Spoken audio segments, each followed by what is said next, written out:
الحمد لله نحمده ونستعينه ونستغفره ونؤمن به ونتوكل عليه ونعوذ بالله من شرور أنفسنا ومن سيئات أعمالنا من يهده الله فلا مضل له ومن يضلله فلا هادي له ونشهد أن لا إله إلا الله وحده لا شريك له ونشهد أن سيدنا ومولانا محمدا عبده ورسوله صلى الله تعالى عليه وعلى آله وأصحابه وأزواجه وذرياته وأهل بيته وبارك وسلم تسليما كثيرا كثيرا.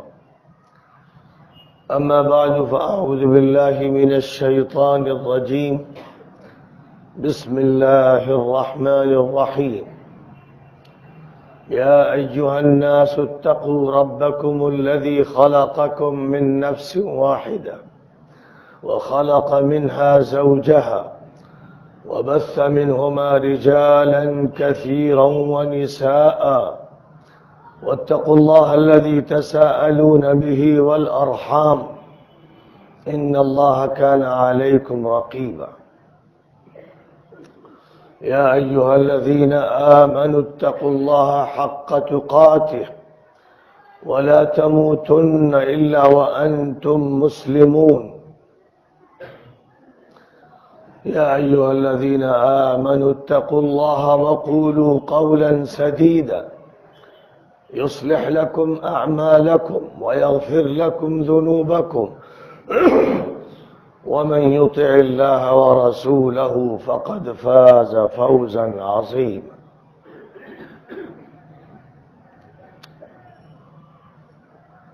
محترم بزرگوں، دینی اور ایمانی بھائیوں، مسجد ابرار شہر گودرا میں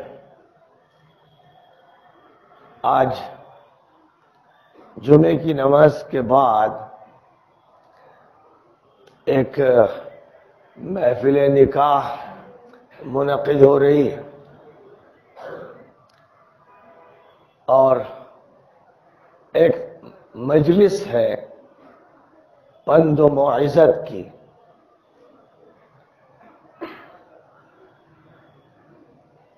یہ مجلس انسان کی تاریخ کے اس سبق سے شروع ہوتی ہے جو انسان کے آغاز کی کہانی سناتا ہے،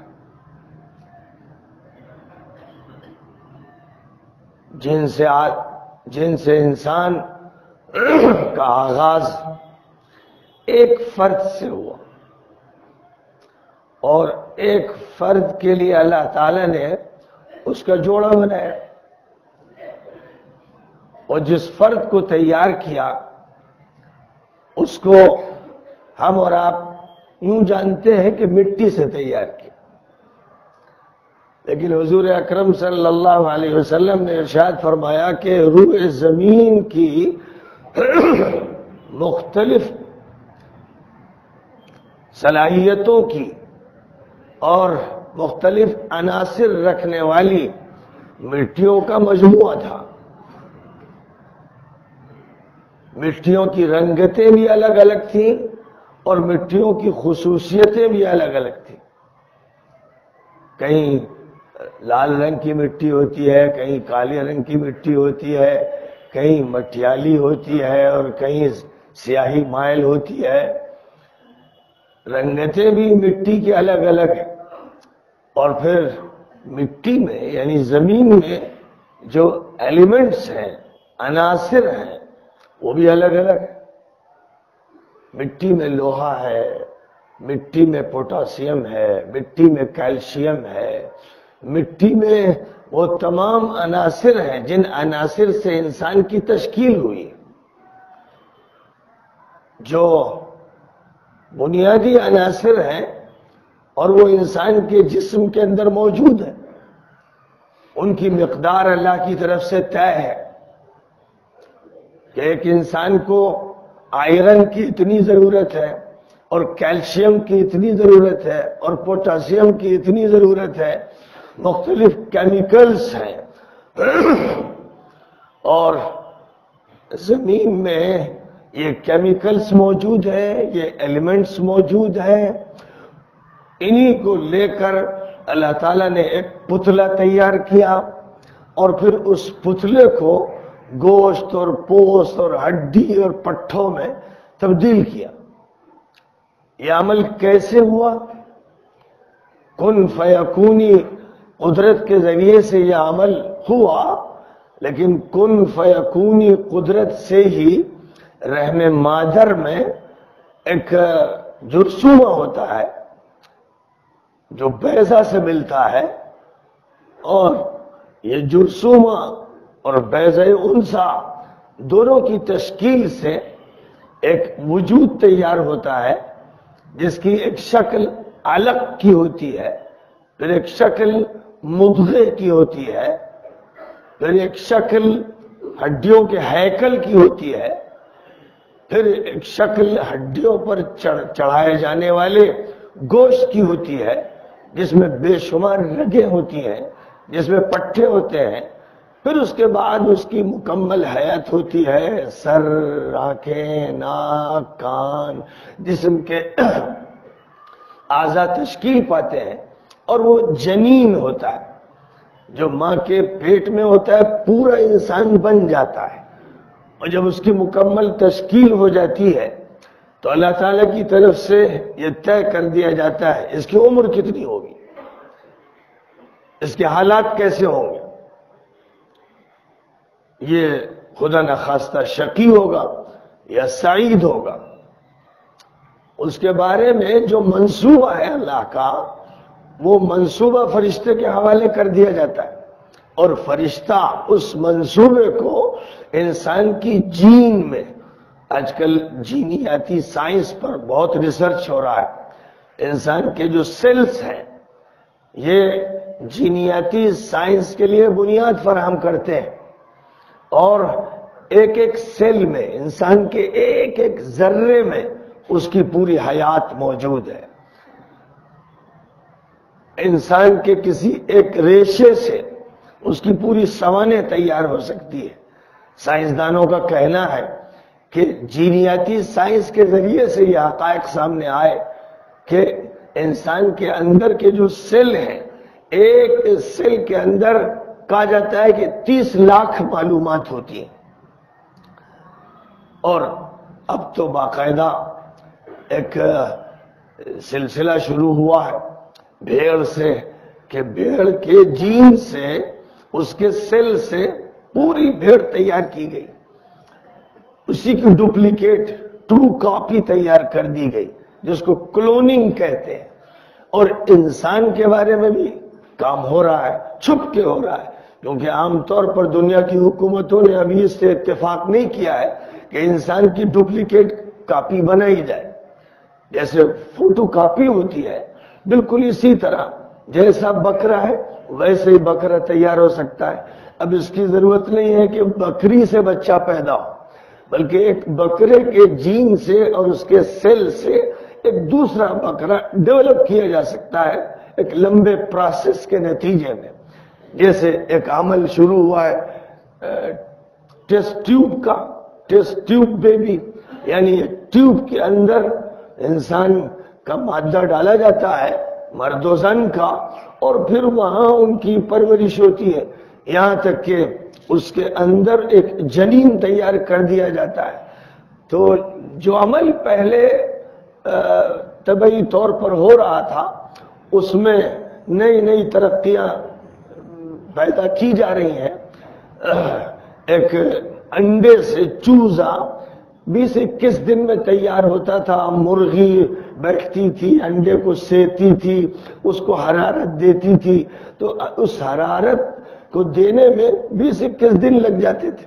اب ایک ہی دن میں انڈے سے چوزا تیار کیا جاتا ہے۔ پولٹری فارم کا یہی سسٹم ہے۔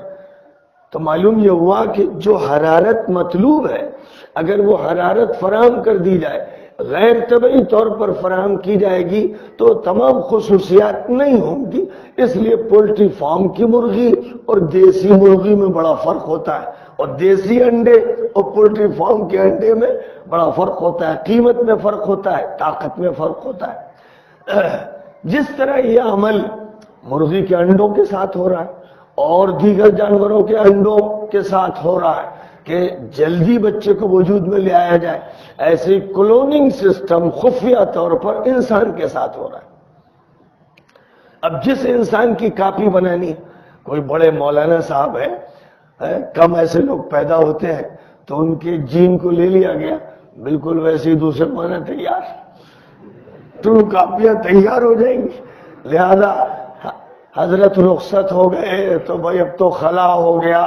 اب سائنس کا وہ دور آ رہا ہے کہ حضرت رخصت ہو گئے، 100 حضرت آپ کے لیے تیار ہوں گے، جتنے چاہیے حضرت تیار کر لیجئے، بالکل اسی شکل کے ہوں گے، اسی صلاحیت کے ہوں گے، اسی دماغ کے ہوں گے، کیونکہ وہی جین ہوگا اور اسی جین سے تشکیل ہوگی۔ تو جیسے کسی آم کے درخت کے بیج سے جو درخت تیار ہوتا ہے وہ اسی کی صلاحیت کے ساتھ ہوتا ہے کہ اگر آپ نے فلاں قسم کا آم لیا ہے، ایک خاص قسم کا چوسا آم لیا ہے، دسہری آم لیا ہے، تو دسہری آم کے بیج سے دسہری درخت پیدا ہوگا اور چوسا کے بیج سے چوسا کا پیدا ہوگا۔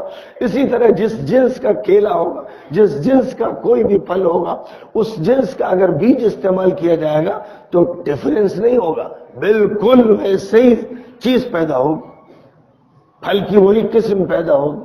تو یہ عمل جانوروں میں شروع ہو گیا ہے اور انسانوں میں خفیہ طور پر کہیں نہ کہیں ہو رہا ہے۔ میں سمجھتا ہوں شاید سب سے پہلے اسرائیل میں ہو رہا ہوگا، چونکہ دجالی طاقت وہیں سے ظاہر ہوگی۔ دجال اسرائیلی ہوگا، یہودی ہوگا، اور دجال اپنے کرشمے دکھائے گا کہ اوپر اشارہ کرے گا برس تو بارش ہو جائے گی، زمین سے کہے گا اگ زمین ہوگا گی۔ کیا ہوگا؟ یہ جادو ہوگا، کرشمہ ہوگا، شعبدہ ہوگا، یا یہ سائنس ہوگی، اپنے دور کی سائنس ہوگی جو ترقی کرتے کرتے اس درجے تک پہنچے گی کہ منٹوں سیکنڈوں میں زمین کے اندر اپجنے کی صلاحیت پیدا کر دی جائے گی، اور فضا میں جو بھاپ ہے اس بھاپ کو اکٹھا کر کے اس کو بادل بنا دیا جائے گا اور بادل سے بارش برسا دی جائے گی۔ اللہ ہی جانتا ہے کیا ہوگا، لیکن بہرحال وہ دجل و فریب ہوگا۔ آج دنیا دجل و فریب کی ہے۔ طبعی دنیا جو تھی کہ اللہ تعالیٰ نے آدم علیہ السلام کا پتلا جب تیار فرمایا تو اس میں امریکہ کی مٹی بھی تھی، افریقہ کی بھی تھی، آسٹریلیا کی بھی تھی، گجرات کی بھی تھی، ہو سکتا ہے گوترا کی بھی ہو، یہ تو اللہ جانتا ہے کہاں کہاں کی لی۔ لیکن حدیث میں یہ ہے کہ جگہ جگہ کی مختلف نوعیت کی مٹی سے انسان کو تیار کیا گیا۔ پھر نبی اکرم صلی اللہ علیہ وسلم نے فرمایا کہ تم جو دیکھتے ہو کہ کالے انسان ہیں، گورے انسان ہیں، سرخی مائل انسان ہیں، سیاہ فام انسان ہیں، یہ جو شکلیں ہیں مختلف، اس میں بھی وہی اثر ہے کہ مٹی الگ الگ قسم کی تھی۔ اب کہیں پر کوئی ایک پہلو غالب آ گیا، کہیں دوسرا پہلو غالب آ گیا۔ جیسے آدم اور حوا کی جو خصوصیات اللہ تعالیٰ نے عطا فرمائی تھی، ان خصوصیات کا کروڑواں حصہ، اربواں حصہ آپ کے اندر بھی موجود ہے، آپ کے اندر بھی موجود ہے۔ وہ ایک وراثت ہے جو آدم و حوا کی ہے، اور ہمارے اندر ان کی جو خصوصیات منتقل ہوئی ہیں، اسی طرح ان کی خصوصیات برطانیہ کے لوگوں میں منتقل ہوئی، امریکہ کے لوگوں میں منتقل ہوئی، افریقہ کے لوگوں میں منتقل ہوئی۔ سب ایک نسل کے لوگ ہیں، سب آدم اور حوا کی اولاد ہیں۔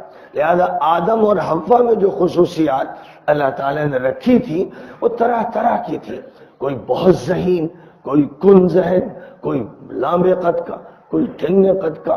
یہ تنوعات ہیں، بو قلمونیاں ہیں، رنگا رنگی ہے، اور اللہ نے چاہا کہ رنگا رنگی رہے، اور فرمایا کہ وَمِنْ آيَاتِهِ خَلْقُ السَّمَاوَاتِ وَالْأَرْضِ وَاخْتِلَافُ أَلْسِنَتِكُمْ وَأَلْوَانِكُمْ۔ تمہاری الگ الگ زبانیں، الگ الگ رنگ ہیں، یہ اللہ کی نشانی ہے۔ جو کچھ بھی اس کائنات میں ہے وہ اللہ کی نشانی ہے، اور وہ ایک جیتا جاگتا معجزہ ہے۔ تو آدم اللہ کا معجزہ، حوا اللہ کا معجزہ، اور پھر ان دونوں کے تزاوج سے اولاد کا وجود اللہ کا معجزہ۔ یہ اللہ کا تکوینی قانون ہے۔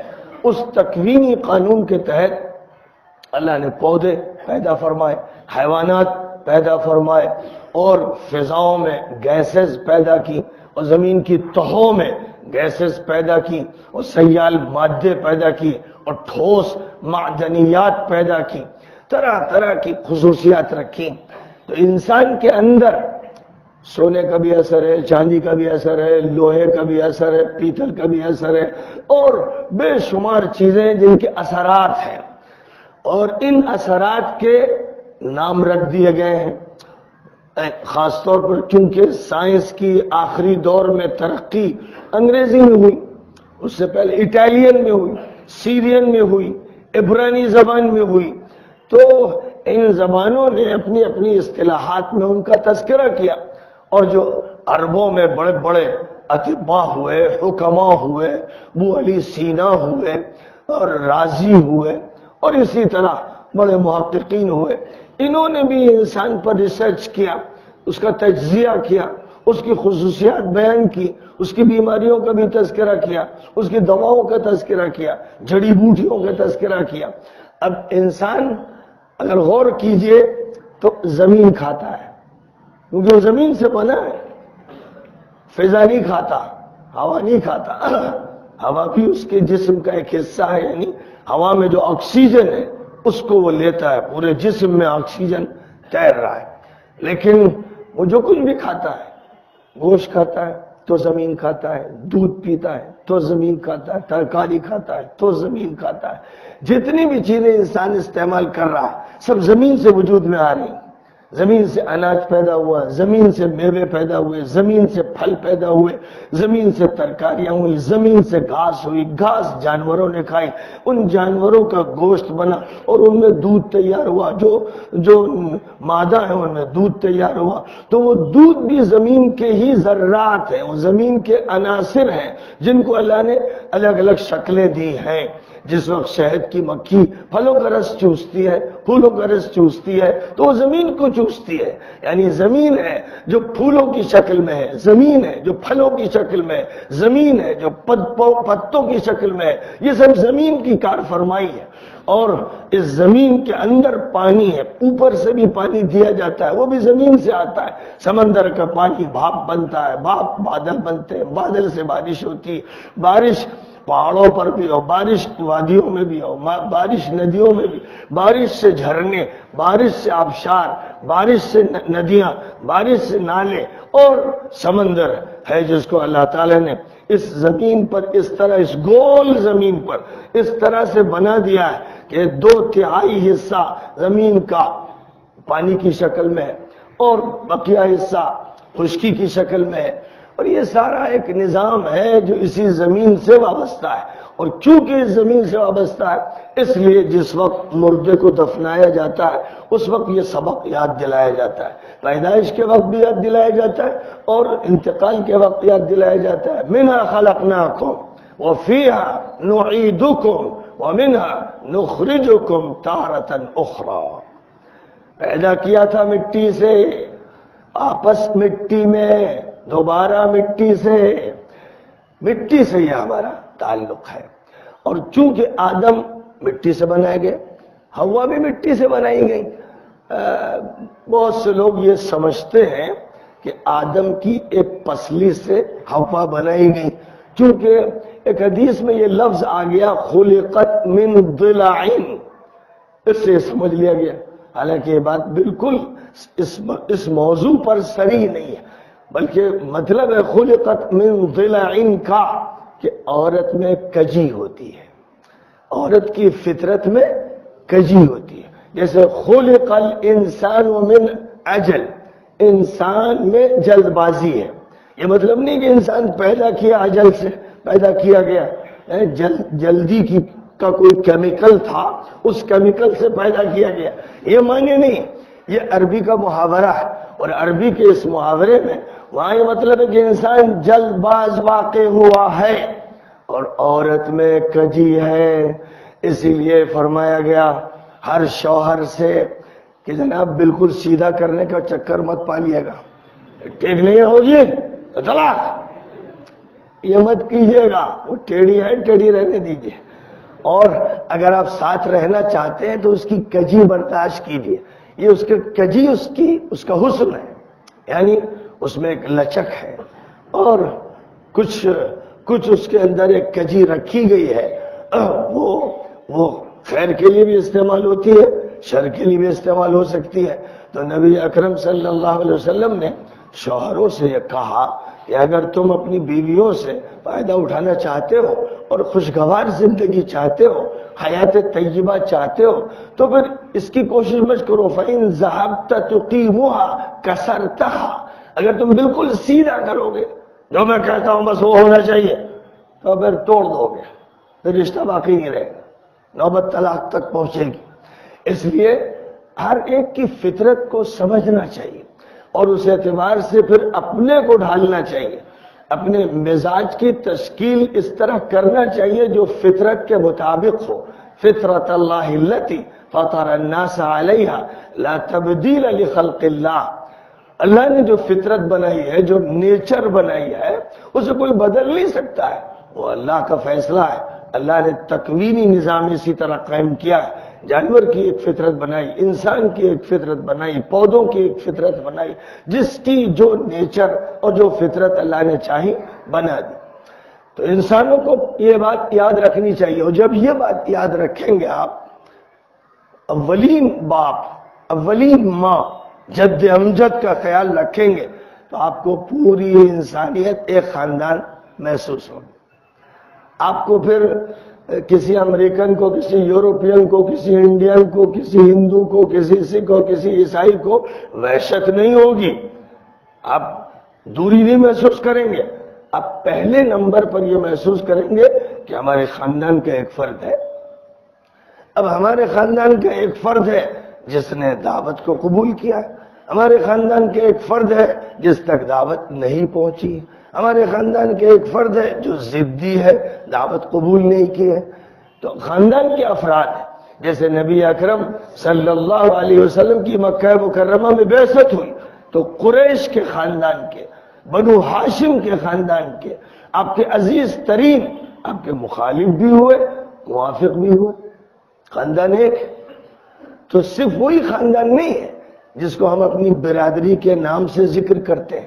ہمیشہ ہم قریب کے دور کا تذکرہ کرتے ہیں اور قریب کے حوالے دے دیتے ہیں، دادا کا، پردادا کا، سگڑ دادا کا، کہیں سے کوئی نسبت چلی آ رہی ہے، اس نسبت کا ہم ذکر کر دیتے ہیں، اصل نسبت کو بھول جاتے ہیں. جیسے ہمارے مفتی صاحبان اور مولوی صاحبان بات کی جو کتابیں ہیں ان کا حوالہ دیتے ہیں اور بس خوش ہو جاتے ہیں.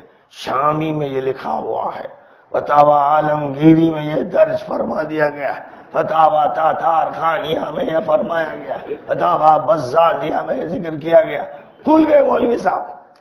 ارے بھائی، آپ کا خاندان یہاں سے نہیں شروع ہو رہا ہے، آپ کا علمی خاندان شامی سے نہیں ہے، آپ کا علمی خاندان عالمگیری سے نہیں، آپ کا علمی خاندان بزازیہ سے یا اور کسی فتاوی کی کتاب سے نہیں. آپ کا علمی خاندان شروع ہو رہا ہے حضرت محمد مصطفیٰ صلی اللہ علیہ وسلم سے. یہ ہمارے ذہن سے نکل جاتا ہے. اور حضرت محمد صلی اللہ علیہ وسلم کو اللہ تعالیٰ کی طرف سے قرآن پاک عطا کیا گیا. قرآن پاک کی تعلیم آپ پر لازم کی گئی اور آپ کے ذمے کیا گیا کہ آپ انسانیت کے افراد کو قرآن سنائیں. مدرسے کے طلبہ کو صرف نہیں، تفسیر کے طلبہ کو صرف نہیں، انسانوں کو، تمام انسانوں کو قرآن سنائیں. ان پڑھوں کو، جاہلوں کو، بے دینوں کو، ملحدوں کو، مشرکوں اور کافروں کو قرآن سنائیں. والذی بعث فی الامیین رسولا منہم یتلو علیہم آیاتی.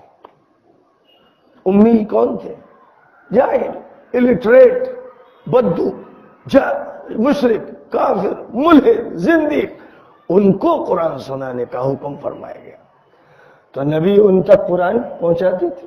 قرآن کو بنیادی کتاب قرار دیا گیا، نبی کو شارح قرار دیا گیا. وَأَنزَلْنَا إِلَيْكَ الذِّكْرَ لِتُبَيِّنَ لِلنَّاسِ مَا نُزِّلَ إِلَيْهِمْ وَلَعَلَّهُمْ يَتَفَكَّرُونَ.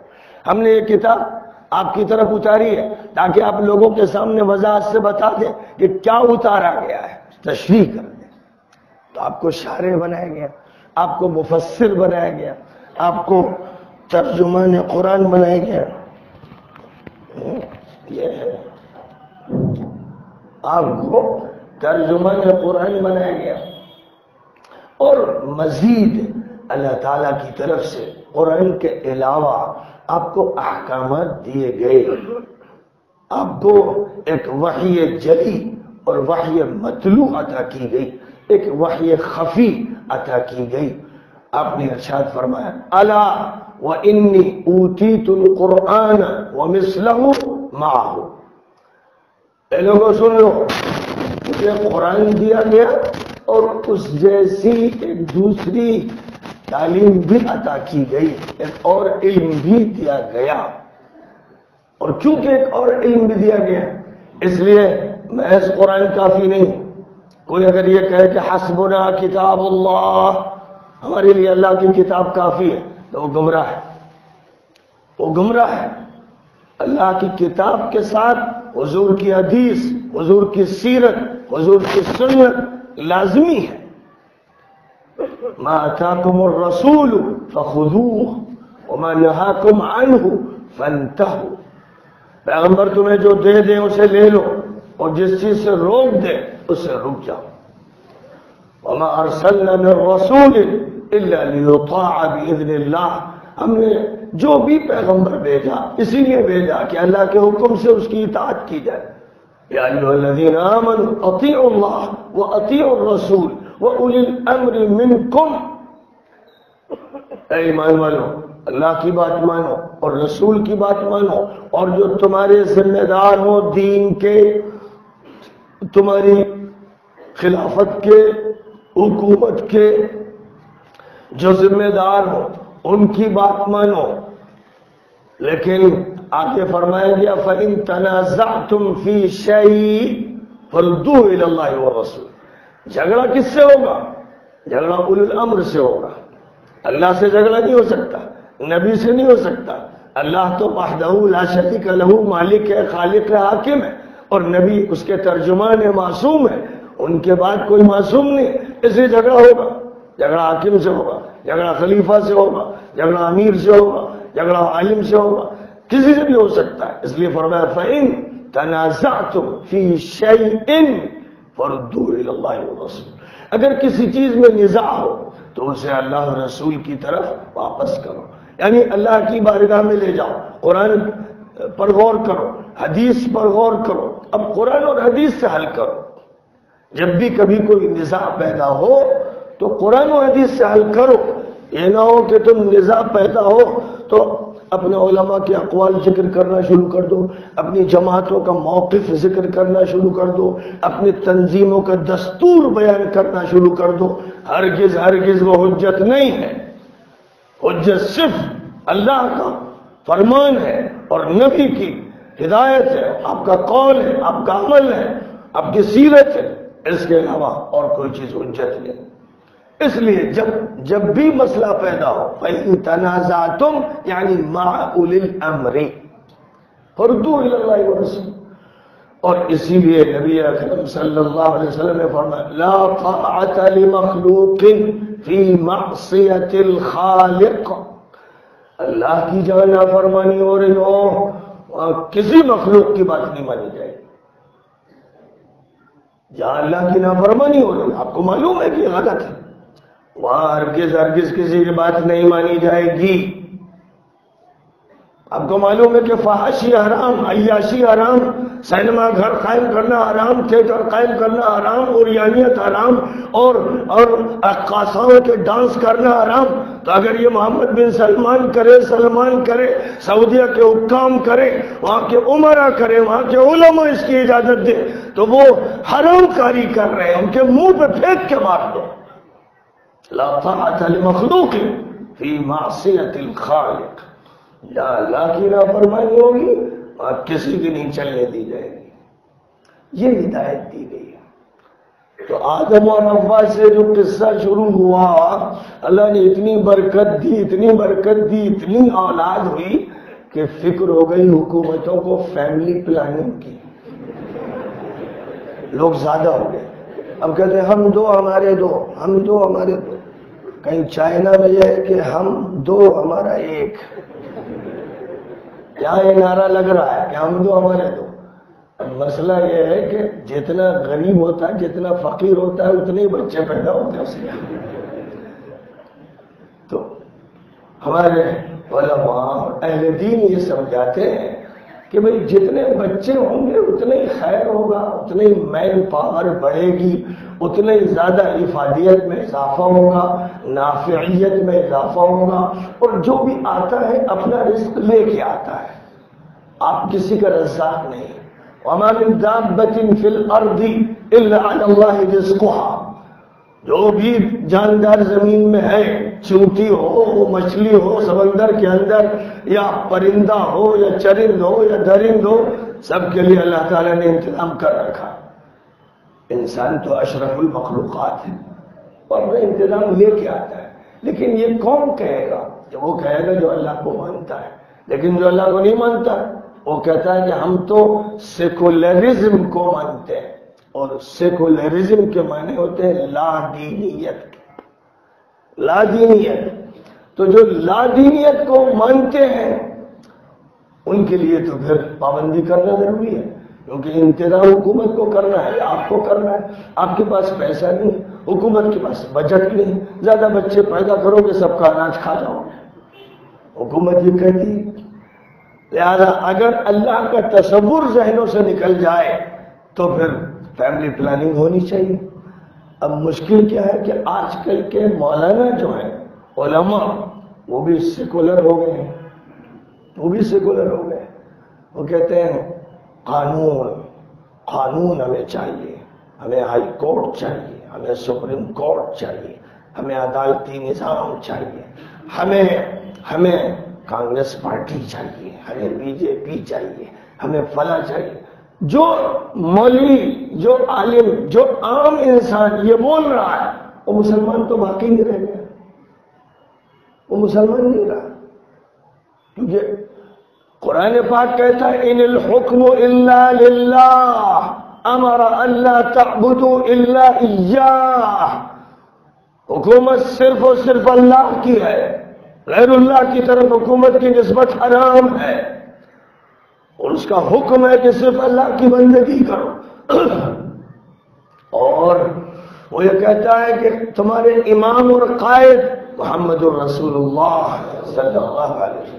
اور وہ کہتا ہے کہ مسلمانوں کی پارٹی حزب اللہ ہے، الا ان حزب اللہ هم المفلحون. لیکن مسلمان کیا کہہ رہے ہیں؟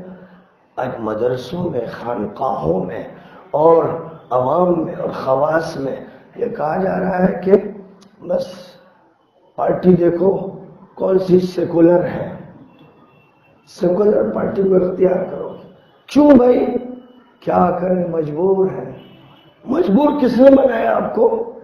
کس نے بنایا؟ اللہ نے تو مجبور بنایا نہیں، نبی نے مجبور بنایا نہیں، قرآن نے مجبور بنایا نہیں، حدیث نے مجبور بنایا نہیں. آپ اپنے جرم کا ارتکاب کرتے ہیں اور پھر کہتے ہیں کہ ہاں مجرم ہے، اور جرم میں اضافہ کرنا ہے. مجبور کس نے بنایا؟ ہم نے بنایا اپنے کو. تو اس کا مطلب یہ کہ آپ نے اپنے گھر کو خلاش کیا، گھر کی ساری چیزیں جلا دی، کچھ باقی نہ رہے، اور پھر گھورے پر کی مردہ مرغی اٹھا کر لائے. کیا کریں، مجبور ہیں، کھانا تو ہے، کھانا تو ہے کچھ، تو جو ملے اگر محنت کرتے تو آپ کے گھر میں بہترین ترکاریاں ہوتی، بہترین گوشت ہوتا، دودھ ہوتا، سب ہوتا. جو محنت کرتا اس کے گھر میں سب ہے. آپ نے سب چیزیں ختم کر دی، معطل ہو گئے، مفلوج ہو گئے، شل ہو گئے. اور شل ہونے کے بعد یہ کہا کہ اب جو بھی ملے سور کی بوٹی کوئی دے دے وہ کھا لوں گا. یہ ہے ملت کی صورتحال، یہ ملت کی صورتحال ہے. ملت کی اکثریت قرآن کے بیانات کی منکر ہو گئی، عمل ہے، زبان سے نہیں کہتی. قرآن کہتا ہے ان الحکم الا للہ، اور ملت کے لوگ کہتے ہیں ان الحکم الا لراہل او لمودی او لٹرمپ او لپوتن او لنتنیاہو او لمحمد بن سلمان او لکذا. آپ کا کلمہ بدل گیا ہے، آپ قرآن کی آیت میں تحریف کر رہے ہیں. جب اللہ یہ کہہ رہا ہے تو اسی کو ماننا ہے. اور اللہ عدالتی نظام کے بارے میں کہہ رہا ہے فَلَا وَرَبِّكَ لَا يُؤْمِنُونَ حَتَّى يُحَكِّمُوكَ فِيمَا شَجَرَ بَيْنَهُمْ ثُمَّ لَا يَجِدُوا فِي أَنفُسِهِمْ حَرَجًا مِّمَّا قَضَيْتَ وَيُسَلِّمُوا تَسْلِيمًا. مسلمانوں کا ایک مقدمہ بھی کورٹ میں نہیں جانا چاہیے، سیکولر کورٹ میں نہیں جانا چاہیے، اسے جانا چاہیے محمدی کورٹ میں. قرآن یہ کہتا ہے، بڑی شدت کے ساتھ کہتا ہے اے نبی آپ کے رب کی قسم یہ لوگ مومن نہیں جب تک آپ کو حکم نہ بنائے. اپنے مقدمات آپ کے پاس لے کر نہ آئے. قرآن یہ کہہ رہا ہے، صراحت کے ساتھ کہہ رہا ہے. لیکن ابھی آپ کورٹ جائیے، کچہری جائیے، اور اس کے بعد مسلمانوں کی بھیڑ دیکھیں گے، آپ وہاں بھیڑ دیکھیں گے. زمین کا جھگڑا، دکان کا جھگڑا، مکان کا جھگڑا، میاں بیوی کا جھگڑا، بھائی بھائی کا جھگڑا، ماموں بھانجے کا جھگڑا، چچا بھتیجے کا جھگڑا. اتنے جھگڑے ملیں گے کہ سر پھٹ جائے گا. سینکڑوں نہیں ہزاروں مقدمات آپ کو کچہری میں ملیں گے. کہاں؟ لادینی عدالت میں، ملحدانہ عدالت میں، کافرانہ عدالت میں، جس کے انکار کا اللہ نے حکم فرمایا وَقَدْ أُمِرُوا أَنْ يَكْفُرُوا بِهِ. حکم ہے اللہ کا کہ اس کا انکار کرو اور محمدی عدالت کو مانو. لیکن اب بول نہیں سکتے.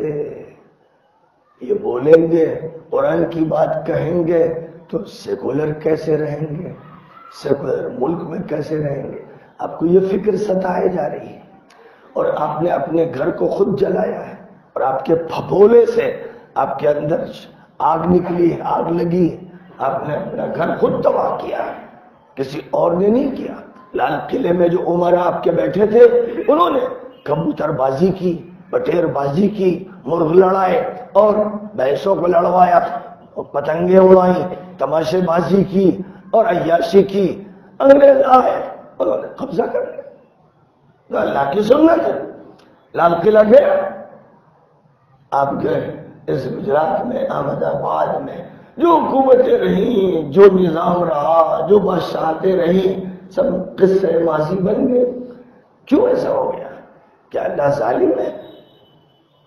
لوگ تھے جنہوں نے ظلم کیا.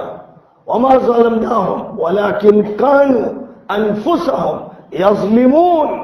وہ لوگ ظلم کرتے تھے اپنے اوپر، جس کی سزا ان کو ملی. اب آپ ظلم کر رہے ہیں، آپ ظلم کر رہے ہیں کہ شریعت کا حوالہ نہیں. شریعت کو آپ نے بالائے طاق رکھ دیا ہے. مدرسے میں صرف پڑھنے پڑھانے کے لیے شریعت ہے، رٹنے رٹانے کے لیے شریعت ہے، سالانہ امتحان و ششماہی امتحان کے لیے شریعت ہے، شوق کے لیے شریعت نہیں، اور گھر کے لیے شریعت نہیں، اور آپ کے بازاروں کے لیے شریعت نہیں، اور آپ کے بینکس کے لیے اور کمپنیز کے لیے شریعت نہیں، اور آپ کے کورٹ کے لیے شریعت نہیں، اور آپ کے تھانے کے لیے شریعت نہیں، کہیں کے لیے شریعت نہیں. شریعت صرف آپ کے ڈبے میں ہے، بٹوے میں ہے، آپ کے حجرے میں ہے. یہ شریعت کو اللہ تعالیٰ نے پوری انسانیت کے لیے عطا فرمایا ہے، صرف مسلمانوں کے لیے نہیں، صرف علماء کے لیے نہیں، پوری انسانیت کے لیے. اس شریعت کا کیا حاصل کیا ہے؟ انگریزوں نے اس شریعت کو کاٹا، قینچی سے ادھر کاٹا، ادھر کاٹا، سر کاٹا، تھم کاٹا. جیسے خاشقجی جی کا جسم کاٹا گیا تھا، ویسے شریعت کو کاٹا، اور اس میں سے کہ بھائی نکاح چلو یار یہ پرائیویٹ معاملہ ہے، پرسنل معاملہ ہے، نکاح اور اس سے جڑا ہوا ہے مسئلہ طلاق اور خلا اور ہبہ، کچھ چیزیں گھر کی جس کو پرسنل کہا جا سکے، بس اتنے چتھڑے کاٹ کاٹ کے آپ کے ہاتھ میں تھمائے، آپ نے بہت خوشی سے لے لیے، چلیے چتھڑے کافی ہے، بن دیکھو چتھڑے سے ہی کپڑا تھا پورا، ابا آپ کی تھی، قمیص آپ کی تھی، حلہ آپ کا تھا، اس میں سے ایک کترن کاٹ کے دی گئی، آپ اسی پر قناعت کر بیٹھے، اسی پر خوش ہیں آپ۔ آج پوری ملت میں شور کیا ہے؟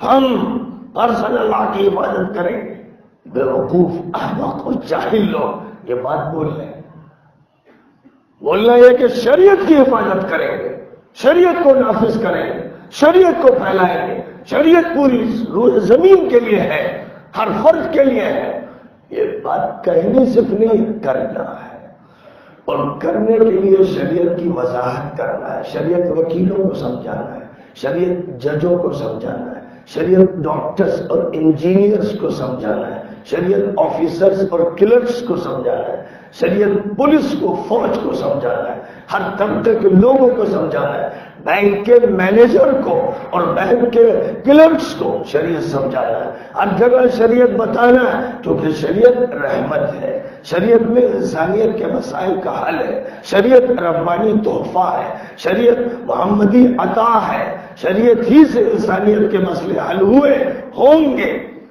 یہ بات ہمیں سمجھانی تھی، ہم نے نہیں سمجھائی، تو نتیجہ اس کا کیا نکلا کہ آپ کا گھر لٹک گیا، جیسی تیسی شادی کر لو، اور شادی بھی دھیرے دھیرے آپ نے شیطانی بنا دی، شادی کریں گے دھوم دھڑکے سے، اس میں ممنوع ہے، نو انٹری فار نبی، نو انٹری فار صحابی، نو انٹری فار ولی، کوئی بھی نیک اور صالح آدمی داخل نہ ہو، کیونکہ یہاں باجا بج رہا ہے، یہاں عورتیں بے پردہ ہیں، یہاں مردوں اور عورتوں کا اختلاط ہے، یہاں بوفے سسٹم ہے، یہاں جانوروں کی طرح کھڑے ہو کے کھا رہے ہیں، کھانا ڈھیر سا لیتے ہیں، ہوس میں، ہرس کے بندے پلیٹ بھرتے ہیں شوق میں، اگر آدھا کھانا پھینک کے جاتے ہیں، یہ جانور جو اللہ کی نعمتوں کی ناقدری کرتے ہیں، دسیوں قسم کے کھانے پکاتے ہیں، مظاہرہ کرتے ہیں،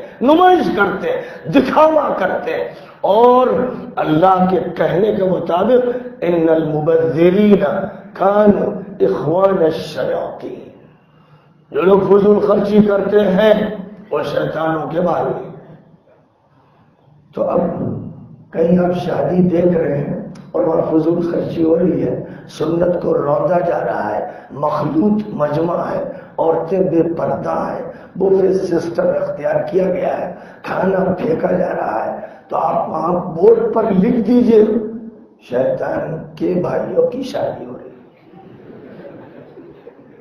اب اگر آپ قبول کرتے ہیں تو آپ کارڈ لگائیے، ان سے بھی یہ کہیے کہ جب آپ کارڈ بھیجیں تو یہ کہیں کہ دیکھو بھئی سلیمہ کی، نسیمہ کی، حلیمہ کی، نسیم سے، سلیم سے، حلیم سے شادی ہو رہی ہے، اور یہ سب شیطان کے بھائی بہن ہیں، اس لیے آپ تشریف لانا چاہیے فبہا، اور نہ لانا چاہیے فبہا۔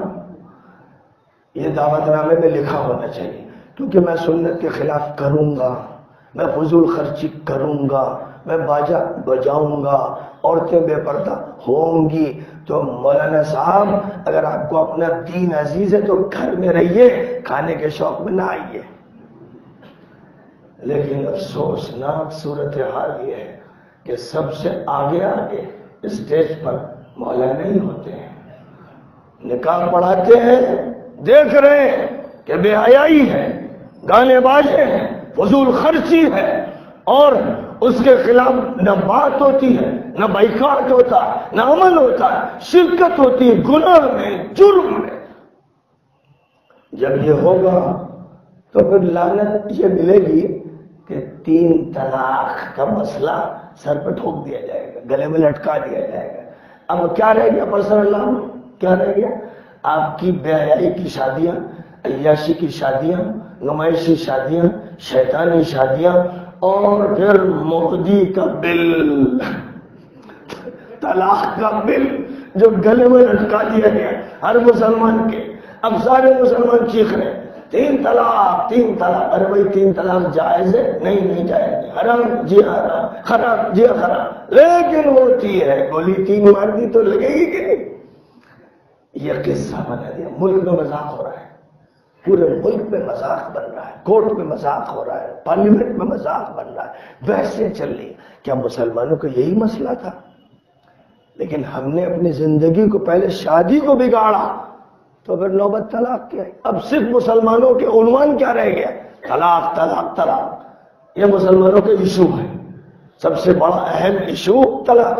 دوسرا ایشو مندر کا ہے، بابری مسجد اور مندر. ایک ایشو وہ ہے، وہ تو سپریم کورٹ کے حوالے چل رہا ہے. ابھی دیکھیے کیا نکلتا ہے، پاڑ کھودنے کے بعد چوہیا نکلتی یا میڈک نکلتا ہے، وہ تو اس وقت نظر آئے گا. لیکن ابھی آپ کے اوپر جو تلوار لٹکی ہوئی ہے وہ 3 طلاق، یعنی 3 طلاق جس نے دی نہیں ہوئی. سپریم کورٹ کا یہ فیصلہ ہے، نہیں ہوئی. ہمارے سارے لوگ کہتے ہیں ہمیں سپریم کورٹ کا فیصلہ منظور ہے. منظور ہے کہ نہیں ہوئی؟ 3 طلاق دی نہیں ہوئی تو منظور ہے. اب سن تو یہی رہے کہ ہمیں سپریم کورٹ کا فیصلہ منظور ہے. سپریم کورٹ نے سورہ بقرہ کی وہ آیت جس میں 3ری طلاق کا تذکرہ ہے منسوخ کر دی. پوری امت اور ٹھنڈے پیٹوں برداشت کر رہی ہے. کیا سپریم کورٹ کو یہ صلاحیت حاصل ہے کہ وہ قرآن کو منسوخ کر دے؟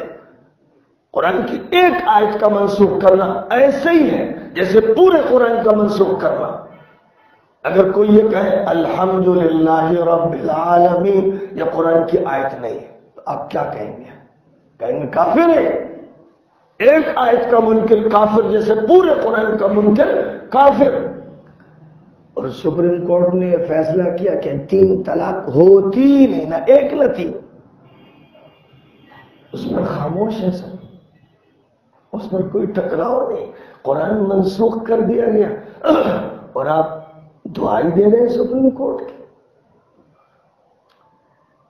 فَإِن طَلَّقَهَا فَلَا تَحِلُّ لَهُ مِن بَعْدُ حَتَّى تَنكِحَ زَوْجًا غَيْرَهُ.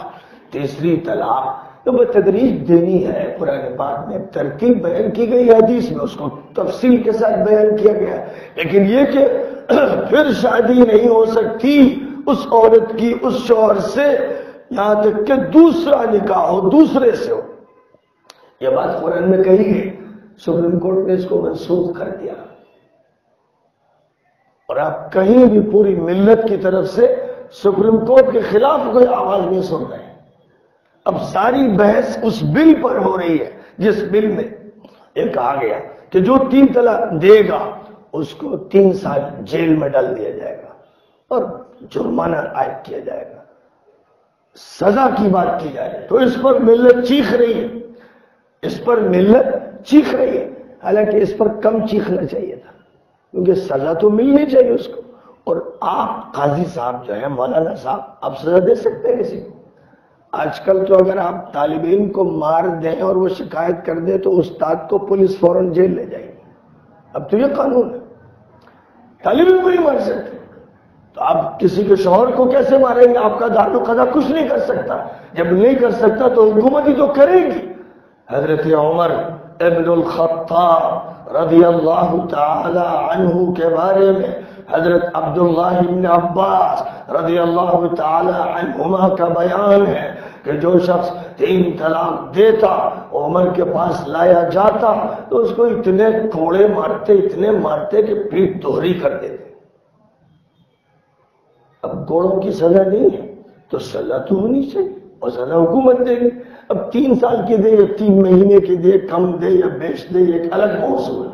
لیکن سزا عمری فیصلہ ہے. بات صرف اتنی رہ گئی کہ کم سزا دیجئے، اتنی لمبی نہ دیجئے، جرمانہ لمبا نہ اس پر ڈال دیجئے. یہ مطالبہ ہو سکتا ہے. تو اصل مطالبہ یہ تھا کہ قرآن کی آیت منسوخ کر دی سپریم کورٹ نے. کیسے؟ شاہبانوں کے کیس میں بات صرف اتنی تھی کہ متعلقہ کا خرچہ عمر بھر برداشت کرنا ہے، اس کو ملت نے قبول نہیں کیا اور اس فیصلے کے خلاف پوری عوام سڑکوں پہ آ گئے۔ اور پھر حضرت مولانا ابو الحسن علی حسنی ندوی رحمۃ اللہ علیہ نے راجیو گاندھی سے گفتگو کی اور ان کو سمجھایا کہ مسئلہ مسلمانوں سے متعلق ہے اور ان کے نزدیک یہ چیز جائز نہیں، قرآن کے خلاف ہے، آپ کی تو کوئی اس میں پریشانی نہیں، تو آپ کو چاہیے کہ مسلمانوں کے حق میں فیصلہ کریں۔ تو راجیو گاندھی نے پارلیمنٹ میں وپ جاری کر کے تمام کانگریسی ممبران کو طلب کیا اور اس کے بعد مسلمانوں کے حق میں بل پاس کیا۔ اس وقت یہ ہوا۔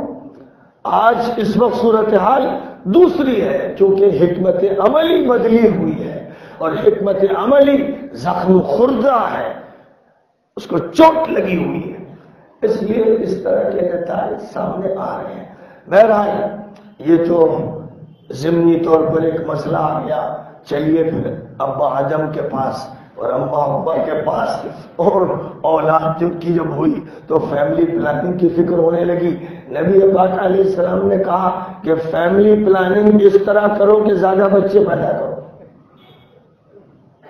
یہ فرمایا تزوجوا الولود الولود فإني مكاثر بكم الأمم، شادی کرو ایسی لڑکیوں سے خاندان کو پہچان کر جن کے یہاں اولاد زیادہ ہوتی، محبت کرنے والی، اور جس کے اولاد زیادہ ہو، ایسے خاندانوں میں شادیاں کرو، اس لیے کہ انشاءاللہ تمام امتیں جمع ہوں گی تو میری امت کثرت میں ان سب سے مقابلہ کرے گی اور سب سے بڑی امت میری امت ہوگی۔ اسلام میں تو یہ ہے فیملی پلاننگ۔ اب کسی کو ہضم ہو یا نہ ہو، دولہا میاں، آج دولہا میاں جو ہے اللہ ان کو ایسی زوجہ عطا فرما دے اور گھر بچوں سے گھر بھر جائے اور اپنی آنکھوں سے اپنی اولاد کو، لڑکوں لڑکیوں کو دیکھے اور اس کے بعد پھر پوتوں کو دیکھے، پوتیوں کو دیکھے، نواسوں کو دیکھے، نواسیوں کو دیکھے، اور اللہ لمبی عمر عطا فرمائے گا تو جو ہو سکتا ہے پر پوتے اور پر نواسے بھی نظر آ جائے۔ اور ایسے بزرگ ہیں ماشاءاللہ ابھی حیات ہے جن کے پر پوتے بھی ہیں اور پر نواسے بھی ہیں۔ بہرحال یہ تو خاندان کی تشکیل کے سلسلے میں بات ہو۔ جتنے نوجوان یہاں بیٹھے ہیں جن کی شادیاں نہیں ہوئی ہیں، پہلی فرصت میں وہ شادی کریں۔ اب سناٹا ہے۔ والد صاحب، نوجوانوں کے والدین سے میرا یہ کہنا ہے کہ آپ مداخلت مت کیجیے، نوجوانوں کی شادی میں مداخلت مت کیجیے اور جیب مت دیکھا کیجیے کتنا پیسہ ہے۔ طالب علم ابھی 15 سال کا ہو گیا تو بالغ ہو گیا، اب شادی اس کی ہو سکتی۔ عام طور پر لوگ 20 سال تک اور 22 سال تک مسئلے کو آگے بڑھاتے ہیں اور بھی بڑھا دیتے ہیں۔ تو اگر کسی کو اپنے اوپر پورا کنٹرول ہے اور کسی برائی میں وہ ملوث نہیں ہے اور چھپ چھپ کر موبائل میں عورتوں کی تصویریں نہیں دیکھتا ہے، اس سے بالکل پاک ہے، تو ٹھیک ہے، مؤخر ہو سکتی ہے اس کی شادی۔ لیکن اگر اسی چکر میں رہتا ہے کہ اخبار میں فلم سٹوری پڑھے اور موبائل میں کسی نہ کسی کو دیکھے تو اس کو چاہیے کہ کل شادی کر لے، دیر نہ کرے۔ نبی اکرم صلی اللہ علیہ وسلم نے فرمایا کہ جب لڑکے بالغ ہو جائیں، لڑکیاں بالغ ہو جائیں تو اولین فرصت میں ان کی شادیاں کر دو، نہیں کرو گے تو ایسے امراض ہوں گے، ایسی بیماریاں ہوں گی، ایسے خطرناک حالات پیدا ہوں گے جن کو سنبھال نہیں سکو گے۔ اس لیے اس مسئلے کو حل کرنا چاہیے اور پیسوں پر معلق نہیں کرنا چاہیے کہ بیٹا جب کمائے گا، خوب پیسہ لائے گا تب شادی کروں گا۔ تمام نوجوانوں سے میرا کہنا ہے کہ ابا کا انتظار مت کرو، اپنی شادیاں خود کرو۔ شریعت نے لڑکوں پر باپ کی ولایت نہیں رکھی، لڑکی پر رکھی ہے، وہ بھی نابالغہ۔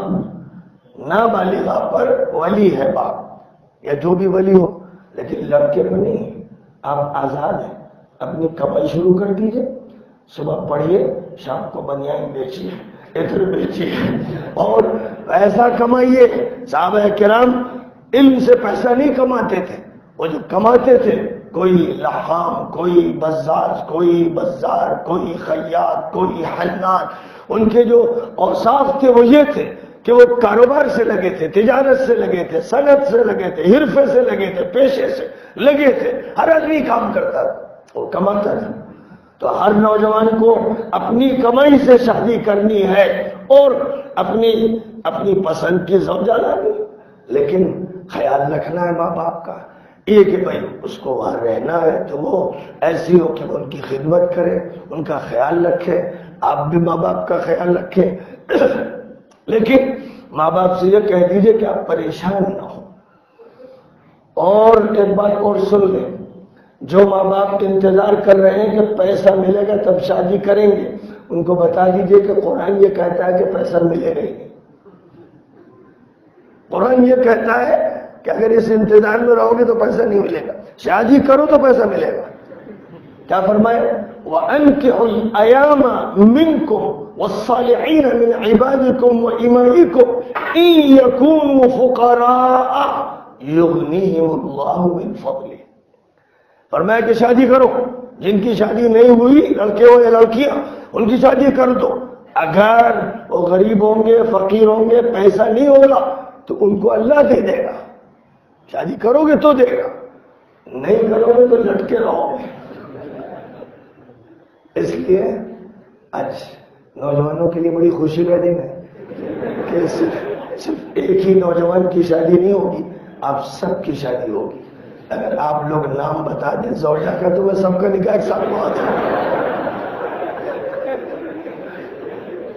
آپ کی جو تجویز کردہ ہو اگر اتفاق ہو گیا ہو تو آج کل تو موبائل سے بھی اتفاق ہو جاتا ہے، اخبارات سے بھی ہو جاتا ہے. اگر اتفاق ہو گیا تو نام ذکر کیجئے، پرچے میں لکھ کے بھیجیے، مہر خود آپ کو طے کرنا ہے، آج ہی ہو جائے مسئلہ حل، اب کا نکاح ہو جائے. بہرحال اللہ تعالیٰ نے سورۃ النساء میں پہلے جو بات ارشاد فرمائی وہ یہ کہ اللہ نے تم کو ایک مرد سے اور ایک عورت سے پیدا کیا، ان سے بہت سے انسانوں کو دنیا میں پھیلا دیا، بکھیر دیا. اللہ سے ڈرتے رہو، جس کے نام پر تم سوال کرتے ہو، دعا کرتے ہو، بھیک مانگتے ہو، رشتہ مانگتے ہو، اور اپنے رشتوں کا پورا خیال رکھنا. کہیں ایسا نہ ہو کہ ایک نئے رشتے کی وجہ سے بیوی میں ایسا مشغول ہو گئے شوہر صاحب کہ اب ماں کا خیال نہیں، باپ کا خیال نہیں، بھائی کا خیال نہیں، بہن کا خیال نہیں. بہت سے نو سکھیے، نو والد ایسے ہوتے ہیں کہ بس پوری مشغولیت پھر زوجہ مطہرہ میں ہو جاتی ہے. جناب والا رشتوں کا پورا خیال رکھیے، بیوی کے رشتے اور خود شوہر کے رشتے، جو بھی رشتے محترم تھے وہ محترم ہیں، محترم رہیں گے، اور ان رشتوں کو اسلام کی ترازو میں تول کر ادا کرنا. دوسری آیت کریمہ میں فرمایا اے ایمان والو اللہ سے ڈرتے رہو جیسے کہ اس سے ڈرنے کا حق ہے، اور زندگی ایسی گزارو کہ جب موت آئے تو تم مسلم ہو، فرما بردار، اطاعت شعار.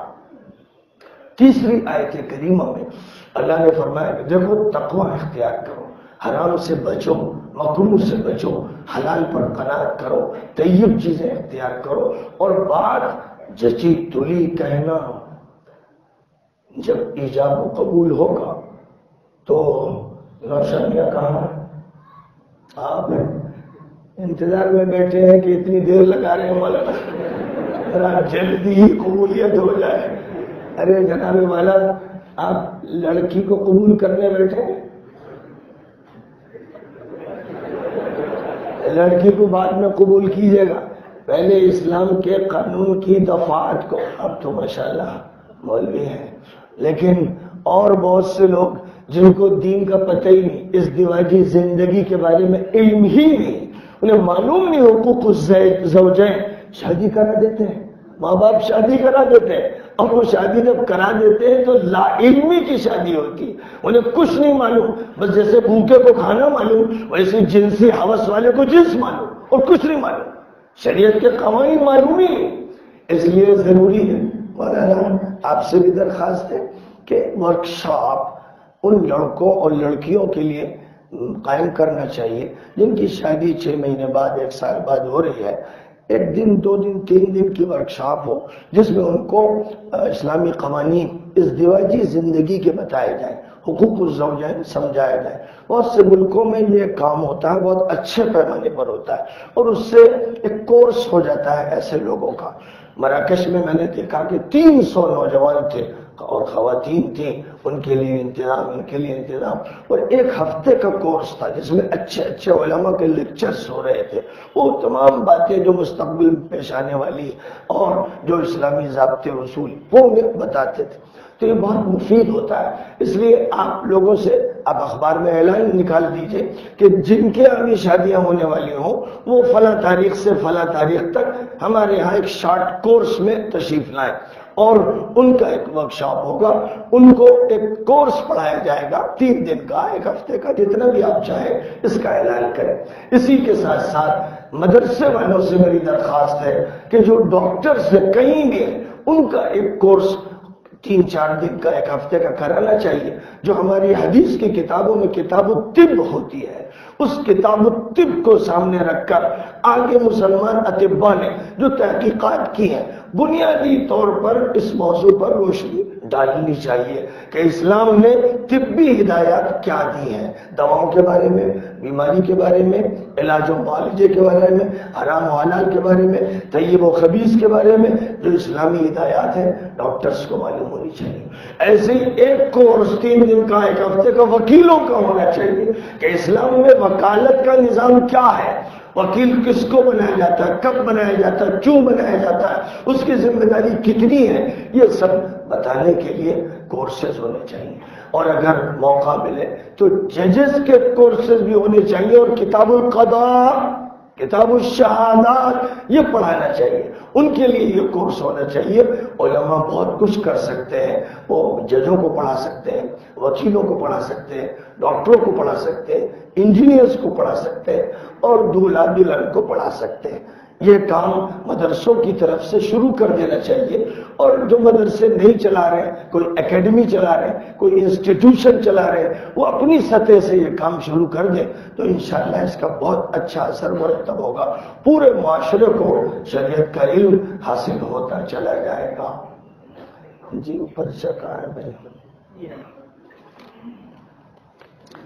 جناب مولوی اسماعیل صاحب، آپ کا نکاح بلقیس بانو سے بعوض مہر فاطمی لکھا ہوا ہے. کتنا ہوتا ہے یہ اس طرح ہے؟ کتنا ہے؟ 60,000 روپے. 60,000 روپے سکہ رائج الوقت نقد ہے موجود کہ نہیں؟ سکہ رائج الوقت مہر فاطمی یعنی 60,000 روپے معجلن ادا کرنے ہیں. الحمدللہ معلوم ہوا کہ کر دیا. ماشاءاللہ ایسے دولہا میاں تو بہت کم ہوتے ہیں. آپ بہت اچھے دولہا ہیں اور آپ سنت پر ماشاءاللہ عمل کرتے رہے، مزید آگے کریں گے. آپ کا نکاح کیا گیا، آپ نے قبول کیا، سنا گواہوں نے ہاں بھائی. چلیے سب نے سن لیا، دعا فرمائیے. اور تو کچھ نہیں ہے. اللهم لك الحمد كما ينبغي لجلال وجهك وعظيم سلطانك. اللهم صل على محمد وعلى آل محمد كما صليت على إبراهيم وعلى آل إبراهيم إنك حميد مجيد. ربنا آتنا في الدنيا حسنة وفي الآخرة حسنة وقنا عذاب النار. اے اللہ اپنے فضل و کرم سے ہم سب کے گناہ معاف فرما، ہماری خطاؤں کو معاف فرما. اے اللہ مسلمانوں کو اپنی تقریبات میں، خاص طور پر نکاح کی تقریبات میں سنت نبوی اختیار کرنے کی توفیق عطا فرما. اے اللہ آج نکاح کی جو تقریب مسجد میں جمعہ کے بعد منعقد ہوئی ہے اس کو برکتوں سے مالا مال فرما، نعمتوں سے مالا مال فرما. دونوں افراد کے لیے، دونوں خاندانوں کے لیے، رشتہ داروں کے لیے، اہل تعلق کے لیے، حاضرین کے لیے، گھروں میں موجود مستورات کے لیے، سب کے لیے برکت کا فیصلہ فرما، قبولیت کا فیصلہ فرما. اے اللہ اس نکاح کو ایسا مبارک فرما کہ اس کے نتیجے میں اچھی مبارک اور مسعود اولاد وجود میں آئے. اے اللہ امت مسلمہ کے ہر فرد کو شریعت سے وابستہ ہونے کی مکمل توفیق عطا فرما، اور ہم میں سے جن کے پاس علم نہیں ان کو علم عطا فرما، اے اللہ جو دور ہیں ان کو قرب عطا فرما، اے اللہ جن کی نمازوں میں کوتاہی ہوتی ہے ان کو نمازوں کا پابند بنا دے، اے اللہ ہم سب کو سنت نبوی کا اہتمام کرنے والا بنا، اے اللہ ہماری زندگی کو گناہوں سے، جرائم سے، برائیوں سے، خرابیوں سے، فتنوں سے مکمل طور پر آزاد فرما کر فرشتوں کا ماحول نصیب فرما، ابرار کا ماحول عطا فرما، اخیار کا ماحول عطا فرما، اتقیاء کا ماحول نصیب فرما، اے اللہ ایمان پر زندگی عطا فرما اور ایمان پر موت نصیب فرما۔ ربنا تقبل منا انك انت السميع العليم وتب علينا